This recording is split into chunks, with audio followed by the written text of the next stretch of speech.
Lors de la journée mondiale sans tabac, l'accent est bien souvent mis avec raison sur les risques réels du cancer du poumon. Moi, je voudrais vous parler d'autre chose, d'un organe magnifique que nous employons chaque jour sans nous en rendre compte, notre gorge.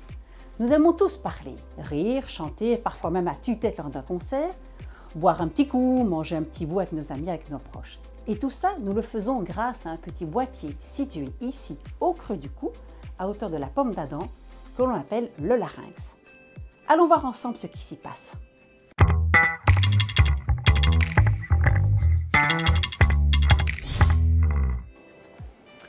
Bonjour Myriam, nous allons faire cette fibroscopie pour découvrir ce précieux boîtier qu'est le larynx. Volontiers.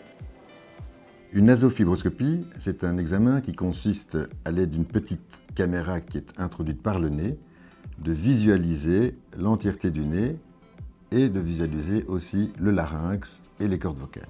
Les deux petites bandes blanches et nacrées que vous voyez bouger, ce sont elles, nos deux cordes vocales. Elles nous permettent donc de parler, de chanter, de rire, de respirer quand elles sont ouvertes, mais surtout, elles nous permettent de manger et de boire sans avaler de travers. Car à chaque fois que nous déglutissons, elles se ferment complètement, en protégeant ainsi nos poumons. Le larynx se situe au-dessus de la trachée. C'est par là que passe l'air que nous respirons et la fumée que nous inhalons lorsque nous fumons. C'est donc là aussi qu'un cancer peut se développer. Pour soigner ce cancer laryngé, il faudra bien souvent opérer et enlever une partie ou l'entièreté du larynx et des cordes vocales. On parle alors de laryngectomie partielle ou totale. Ces interventions sont lourdes et chambouleront notre vie sociale. Alors ce serait dommage, non?